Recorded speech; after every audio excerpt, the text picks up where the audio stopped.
You watching Imagem Mobilidade. A gente aí continua mandando a falar dele. E essa mensagem que você manda para o motorista, aí ele vai fazer toda a checagem do veículo. Se o veículo tiver, para você ter ideia, o veículo do BRT ele não pode sair nem com arranhão. Meu filho sai, mas o BRT não pode. Entendeu?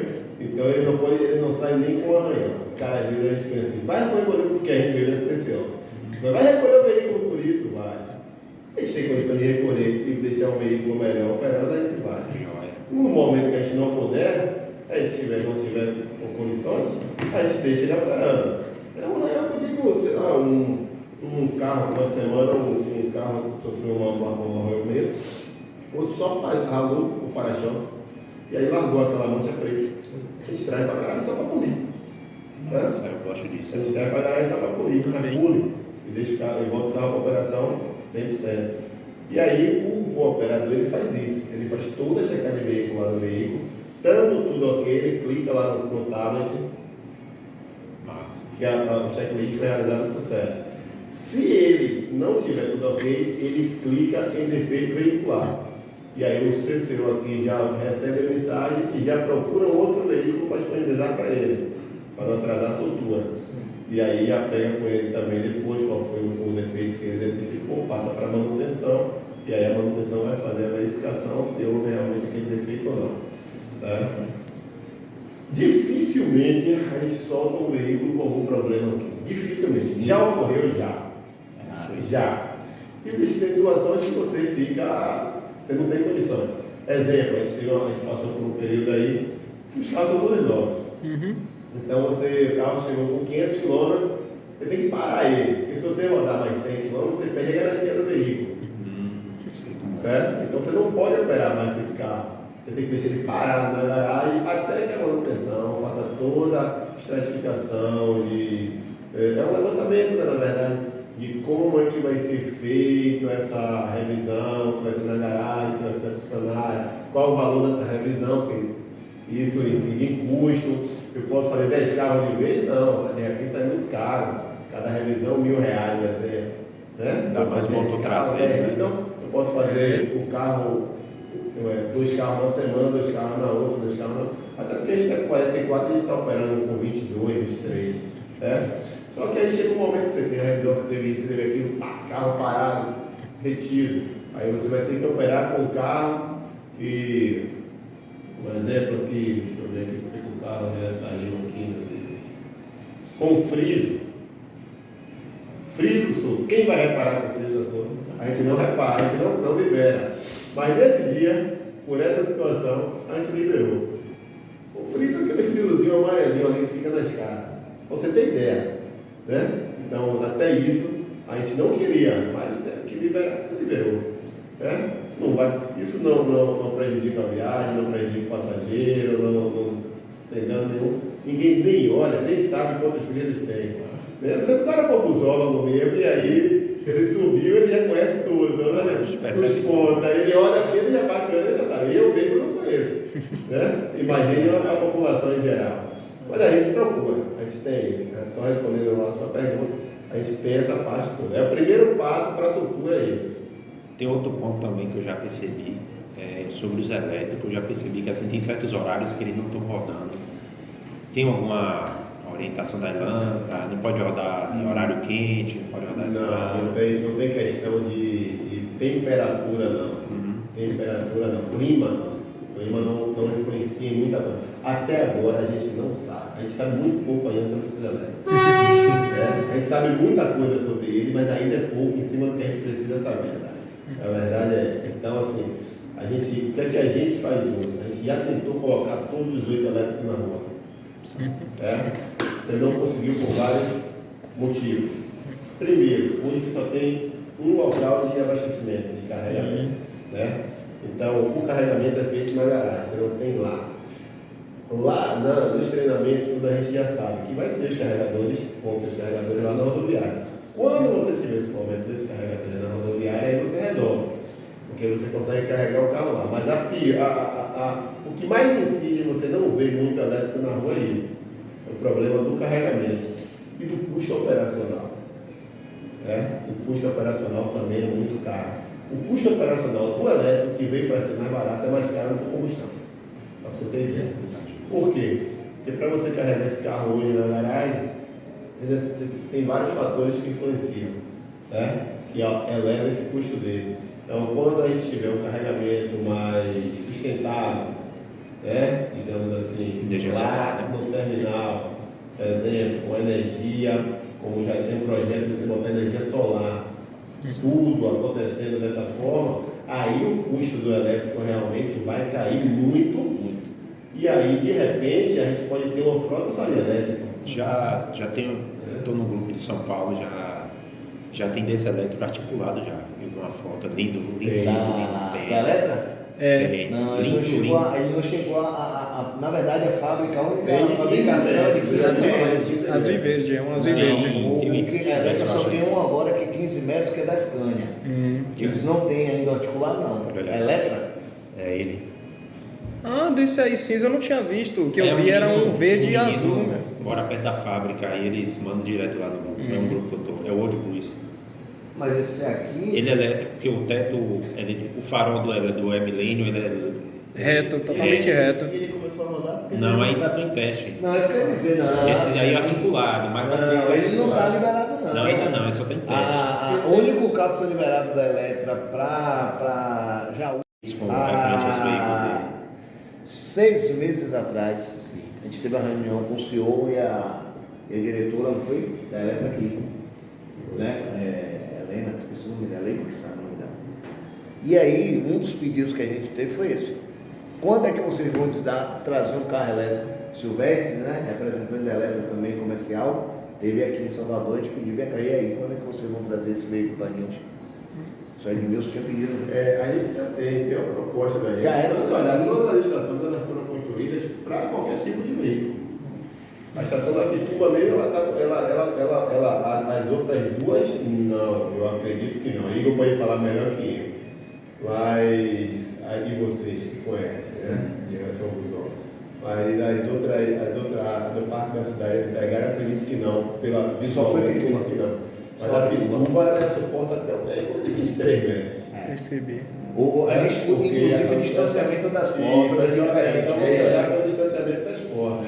Ela consegue parar um veículo de 23 metros e abrir as três. E a conversa era essa, né? Que queria um transporte que trouxesse maior qualidade, segurança. Para você ter ideia, a taxa de conforto no início do BRT era de 30 passageiros por viagem. Ou seja, o ônibus que comporta 80, você só vai botar no máximo 30 por viagem. Não, isso não é mais. Aí depois você vai vendo que o custo realmente ele vai influenciar na vida da gente. Não tem jeito. Tem jeito. A gente está em casa, a gente faz compra por mês, aí você faz uma compra, a compra é R$1.500 por mês. Né? Quem mora com pai e com mãe aqui é bem normal, mas quem já casou, que tem filho, aí vem a porrada no prédio, você vê, é uma conta que é R$1.500 por mês. Aí você quer dar uma melhor escola para seu filho. Né? Aí você vai fazer o quê? Não, vou cortar um pouco mais aqui. Aí a gente comia muito filé, a gente vai começar a comer um pouco mais de ovo, certo? Falando com filé. Tudo. Então não tem para onde correr. Se você quer ter um jargão que a gente utiliza aqui na área de transporte, que a gente diz o seguinte: a gente primeiro tem que cortar os custos. Quando o custo não puder mais ser cortado, infelizmente a gente começa a cortar até gente. Pois é. Mas a gente não quer chegar lá, a gente quer cortar só o que? O custo. A viagem do BRT aí ela tem um custo, então você tira uma viagem e reduz o meu custo. Né? Não é custo com o motorista, mas tem um custo com a bebida, com o veículo, né? Com tudo isso. Então, até quando você faz, você tenta reduzir o máximo, enxugar um pouquinho para poder você conseguir sobreviver e ter uma qualidade melhor, até na hora do pico. Uma estação central e levando para todas as outras estações. Você não tem um fluxo de descida igual, padrão, digamos assim, nem igual, padronizado. Por exemplo, o cara não pega 50%, 100% não pega na rodoviária e só quando ele pegar. Vai soltando 10% em uma, 25% em outra, 30% em outra, e assim sucessivamente. Né? Quando você fala no pico da tarde, que é onde a gente faz as maiores loucuras, aí você começa a ver os serviços acontecendo. Por quê? Você aí começa a criar não só o serviço do expresso que você tem de manhã, por exemplo, de manhã a gente pega uma linha. Aproveitando, era essa a dúvida que eu tanto queria saber, entendeu? Pois eu ouvi o pessoal dizendo que tinha uns ônibus expresso passando. Isso aí é uma operação em teste? Não, é uma operação padrão mesmo, que a gente faz para atender e retirar a demanda. Sabe me dizer quais são os horários em específico dele? Pois eu fiquei curioso até em gravar também. Os picos. Entre 6 da manhã e 8h40 a gente faz a viagem que a gente chama aqui o carro passando expresso. Mas o expresso, na verdade, na área de logística, na área de transporte, não é esse tipo de viagem. O carro vai vazio de uma ponta a outra. O expresso ele vai cheio, ele pega em uma ponta e ele vai cheio até uma outra ponta. Então a gente não tem, normalmente o nosso diretor aqui ele até falou que seria um buster. Né? Isso aí a gente chama que é um buster. É um serviço, na verdade, que você pega o carro, ele tira o pessoal da rodoviária, leva até as estações e na volta, uma linha, a B1, todos os retornos dela é desse jeito. Ela vem por fora, certo? E a B2 ela precisa fazer na acelerada normal. Como eu tenho um intervalo na B2 de 4 minutos nesse horário, ele vai atender todas as estações a cada 4 minutos, voltando quando eu tenho um fluxo baixíssimo de passageiros. E os veículos da B1 eles voltam todos para atender a rodoviária e tirar o passageiro. Em cada viagem de 6 da manhã, a cada 10 minutos da 6 da manhã, eu vou falar alguns números só para vocês entenderem, a cada 10 minutos de 6 da manhã a 8h40, o metrô deixa 350 pessoas em média na rodoviária. Um ônibus ele só transporta 80. Então eu tenho que ter esse intervalo de partida muito pequeno para poder não causar tumulto na rodoviária. Porque a plataforma da rodoviária ela só suporta até 400 pessoas. Então eu tenho que estar tirando. Então é o momento de maior saída. Aí ele sai a cada 1 minuto e meio, 2 minutos no máximo, entre viagens, saindo, B1 e B2. Certo? Agora, para manter esse 1 minuto e 2 minutos com 22 veículos, eu tenho que ter essas viagens de retorno vazia. Tudo bem. Certo? E aí o fluxo vai acontecendo. À tarde é uma outra situação. À tarde, por exemplo, você pode ver que tem um veículo que você vai ver um elétrico às vezes, parado na estação Cidadela. Parado. Muita gente já achou que ele estava quebrado. Ele não está quebrado. Aquilo ali é um atendimento que a gente faz para o trecho 1, que é a estação Cidadela e Hiper, quando você já valida que os veículos estão vindo da Pituba, Nossa Senhora da Luz, Parque da Cidade, Itaigara, não vão suportar mais pegar os passageiros do trecho 1. Então você deixa um veículo parado e ativa ele aqui para ele sair quando as estações estão com a lotação máxima. Certo? E aí esse veículo ele faz só essas 2 estações e vai embora. Entendi. Então você tira o passageiro. Toda essa manobra, e leva em questão isso que você está falando, não tem menor necessidade do cara pegar veículos totalmente distintos. Essa eu não sabia não, mas agora... Interessante, era o que eu queria saber, inclusive sobre a questão do expresso, né? Vou até perguntar o seguinte depois. Sobre o sobre a parte do expresso, vocês pretendem já montar a sinalização para ele? Digamos, não me refiro a semáforo, eu me refiro a placas, etc. A gente já tem uma proposta agora que a gente fechou essa semana, porque vocês sabem que todo tipo de operação você tem que estar levando para a prefeitura autorizar. Certo? Então, assim, a gente começou a fazer isso desde o início do projeto. A gente já fazia vários tipos de serviços, que todos eles são serviços. Então a gente já fazia todos os tipos de serviços. Então, eu citei aqui quantos? 2, 3. Parador, expresso. O veículo voltar, o veículo fica parado. Eu tenho um veículo que faz somente o trecho 1, que ele só vai no Cidade Jardim e retorna. Loop. Então, isso, somente o trecho 1, que é um outro serviço. Certo? Então, assim, e a gente tem uns outros serviços já em ideia, que é um veículo, por exemplo, atender as estações de maiores demandas, exemplo, Nossa Senhora da Luz, o veículo, aí é o expresso realmente, ele vai atender a Nossa Senhora da Luz, da Pituba Itaigara e volta direto. Ele não vai parar no Parque da Cidade, em São Léo e no Ica, a não ser que ele vai desembarcar. Mas para o embarque não. Esse serviço a gente não colocou em consideração em prática. Isso já ocorre no Rio de Janeiro, por exemplo, que você tem mais de 50 km de BRT, já ocorre em algumas outras cidades, como Sorocaba. Sorocaba, por exemplo, ela, para poder ela otimizar a demanda, ela fez diferente. Ela com particulada. Particulada ele só opera no horário de pico. Eles têm um torno de 10 articulados, cada articulado dá uma viagem no horário de pico. Sem contar que todos os carros de Sorocaba eles são de 14 a 15 metros. E aqui, aproveitando essa do articulado. Porque esse carro nosso é muito pequeno. Certo? E aproveitando esse gancho do articulado, tem alguma previsão de termos algum, ainda que antes mesmo do novo trecho? A gente tem proposta de trabalhar com carro de 15 metros. Só que no caso, tem alguma proposta de adiantar essa chegada deles? Possibilidade de adiantar a chegada deles para pelo menos o trecho 1 e 2? Colocar nesse expresso, por exemplo, entendeu? A gente não tem hoje. Porque assim, esse tipo de serviço ele acaba sendo mais caro. Né? Você tirar um carro para poder voltar sem pegar ele acaba sendo mais caro. Mas a gente ainda não tem nenhuma possibilidade hoje, previsão, digamos assim, de chegada de veículo de 15 metros. Para mim, minha opinião seria, o ideal seria você já iniciar o VRT, todo o VRT com Eu carro concordo. de 15 metros. Eu concordo. Como no Rio de Janeiro. Rio de Janeiro pecou muito. O Rio de Janeiro começou com vários tipos de carro e hoje está comprando mais articulado de 15 metros. Agora o Recife inverteu as coisas. Lá era muito articulado, se eu não me engano. Tinha uns carros também que já eram sem articulação, mas agora... O problema do articulado é que o custo dele é muito alto. Esse- Por isso que lá em Sorocaba, o cara só opera no horário de pico. Se a gente tivesse articulado só para horário de pico, e cada horário de pico desse, de 6 horas da manhã até 8, e de 16 a 18h30, eu tivesse 10 articulados, não vou botar 10 não, eu vou até ser mais, um pouco mais, vou botar 4 circulados, e cada circulado desse apenas 2 viagens, resolveria meu problema desses expressos, desses bursts. Com certeza. Eu não preciso, todo mundo em viagem normal, e aí eu vou só esse articulado vai tirar tudo.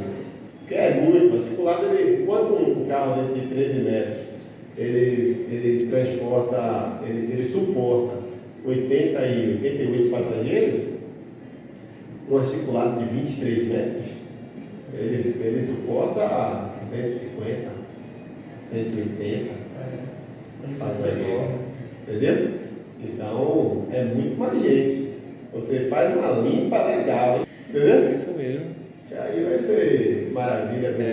Vamos ver como vai ser esse... Só que aí eu acredito, assim, minha humilde opinião é que eu acredito que vai ter articulado, vai ter ônibus de 15 metros, agora é só quando sair o trecho da Lapa. Poxa, uma pena. Queria que, pelo menos assim de início, tivéssemos só, digamos, tipo uns 2 a 4 mesmo para esse primeiro trecho, entende? Eu acho que deveria ter já. Eu acho que todos os Desde o início. Até porque, até em questão de intervalo mesmo, quando o veículo é maior, não precisa necessariamente ser um intervalo total curto, como é agora, né? Que quanto menor o veículo, maior a quantia que temos que colocar rodando para atender a demanda alta, se parar para observar. Então, seria também uma outra vantagem, né? A frota seria menor também. Deixa eu perguntar uma coisa, irmão. Você falou da elétrica, ele está tendo um custo alto de manter, né? Futuramente, com essas instalações, né, por exemplo, recarregamento através de energia solar, tanto aqui como nessa estação, você acha que vai diminuir ainda mais o custo? Não, o custo do elétrico ele é baixo, ele é menor. O custo do elétrico em si, o carro elétrico, do ônibus elétrico, de qualquer moto elétrica, é o custo de compra. Exato. Que eu acho que não deveria ser alto, né? O caso daqui é a preparação, porque para você colocar um carregador elétrico para carregar diretamente da Coelma, tal, tem que ter toda uma parte estrutural, de engenharia. Por exemplo, você tem que colocar, por exemplo, como é que chama aquele negócio que fica Gerador. no poste? Gerador, eletroterminal, transformador, isso. Então, você tem que colocar um transformador que a Coelma ela só instala esse tipo de transformador em locais de alta demanda, porque ele é caríssimo. Então, quando ela vai colocar, ela tem que fazer um estudo, que esse estudo leva no mínimo 1 ano. Aqui já tem mais ou menos isso. Entendeu? Para poder eles colocar esse transformador. Então, assim, você não consegue, você tem 2 carregadores ali, você não consegue usar os 2 de vez, porque não suporta. Aí você tem que carregar um por vez, um carro por vez. Um minuto dele. 1 hora e 10 minutos. para carregar. E na viagem assim ele consegue fazer o dia todo? Ele consegue fazer uma operação em um turno. Porque a gente pode colocar ele para operar no máximo até 20% de bateria. Menos que isso, a gente corre risco de. Não dificilmente vem ocorrer, porque ele tem uma bateria de emergência que dificilmente vai deixar o carro zerar. Mas a gente também não corre o risco. E referente ao assim, do veículo, o que consome mais provavelmente deve ser o ar-condicionado, né? Dentro dele. Não, esse carro, ele, na verdade, todo veículo elétrico, ele consome, mas ele também ele regenera. Através dos freios, né? Regenera, isso, através dos freios, tal. Porque esse que roda pelo governo, eu conversei com os motoristas e falo que o ar-condicionado consome mais do que o próprio veículo da bateria. Energia. Consome muita energia. Mas não tem muita lógica você falar, porque todos os carros não têm ar-condicionado, então quem constrói tem que pensar nisso. Entendeu? Não tem muita lógica você. Eu conheço também o pessoal da Cidade do Sol que eles me disseram isso. Assim, você não tem lógica você pensar que o ar-condicionado. Você vai botar uma elétrica que vai tirar ar-condicionado? O cara me enfia andar com combustão. E eu não vou querer. Porque imagina, ônibus elétrico, você vai pensar em quê? Você vai pensar no conforto, uma coisa mais moderna. Então você eu não penso, acho que assim, conhecendo a bateria desse veículo, são baterias de alta duração, são baterias que você. Eu não tenho nenhum O que tiver aqui, porque mas são baterias de alta duração, são packs de baterias enormes. Então assim, a depender do dia, você pode até colocar ele para rodar o dia todo. Eu já fiz isso. Como teste. Sim. Coloquei o dia todo. Ele operou de 6 da manhã até 17 horas. Ele fez 14 viagens. Entendeu? No primeiro trecho, que era da B1 somente. Ele fez 14 viagens. Então assim, ele voltou para a garagem com 16% de bateria. Você pode fazer isso? Pode. Ele aguenta. Já foi dito que ele aguenta. O próprio Elétrico já falou. Só que é igual a bateria do celular. Quando você deixa esse celular descarregar tudo e você coloca ele no carregador, ele leva mais ou menos tempo para carregar? Muito mais tempo. Já esse meu aqui, rapaz, não tá dando. E se você 30 agora para carregar. Nossa, só 30? É porque esses Xiaomi eles têm um carregador turbo aí, 33 pronto, watts, você ia 60 chegar watts. nesse ponto aí agora. Aí quando você tem um carregador turbo, como tem a Xiaomi, como tem a Motorola também tem, eu gosto da Motorola por isso. Aí você tem um carregador turbo, ele vai fazer o quê? Ele vai carregar menos tempo. Só que quando ele dá esse susto, a sua bateria dura mais do que a dele. A dele vai embora com você. Logo ele vai ter que trocar esse celular. E você, se você não tiver muita coisa, você vai ficar. Sabe por quê? Aí eu vou falar pelo que a letra me passou. Você tem uma bateria do carro, está aqui. Aí você vai fazer o carregamento. Você chegou aqui, ó, conectou. Pá. Ele começa a jogar para dentro dessa bateria, sabe o quê? Elétrons. Para poder preencher essa bateria. E aí esses elétrons eles vão entrando e aí eles vão se espalhando. Aí quando ele vai vendo que vai encurtando espaço, eles vão se apertando. Vão apertando. Até essa bateria encher. Quando ele chega aqui na ponta da bateria, que ele já não tem mais espaço lá embaixo, ele começa a fazer o quê? Quando o seu celular e o dele também acontece isso. Ele está com 30%, ele carregou aqui, em 10 minutos ele está com 80%. Mas quando ele chegar em 80%, ele começa a levar mais tempo ou menos tempo? Menos tempo. Ele demora mais tempo para carregar. Eu falei Porque errado, a bateria demora. dele agora já começa a encher. Se ele quiser, ele pode tirar os 80 e diante. Entendeu? Mas ele pode chegar ali agora e deixar. Aí ele vai levar 30 minutos para chegar em 80 e 20 minutos para chegar em 100. Aí você olha e diz, pô, mas como o carro chegou, demorou? Mesma coisa, o carro ali. Ele vai chegar e vai fazer. E outra coisa, quando ele chegou em 100, tira logo da bateria. Porque senão uma palavra que a gente sempre usa fora vai viciar a bateria. Então esses carros elétricos, eles têm isso também. É bateria normal. Nossa. A bateria do carro elétrico é igual a bateria do nosso celular. Ela é de lítio. A tecnologia mais moderna que a gente tem hoje no mercado disponível. O maluco lá dono do Twitter mandou um foguete. Me perdoe, mas eu vou levar Eu tinha uma pergunta rápida a fazer, era sobre a questão da B3, linha B3. Tem alguma novidade? Aí Samuel pode falar. Na verdade, a B3 ela tem uma previsão, né, para agosto, mas ela não depende somente dos carros. Por exemplo, carro, tá tudo aí. A gente já tem a frota, já tem os motoristas preparados, já tem tudo. Só que a gente espera uma posição ainda da prefeitura. Tudo bem. E Porque quanto... depende de obra, depende de intervenções, marcações, semáforos inteligentes, abrigos para pontos também. Tudo isso é pensado. A gente tem que esperar um pouco.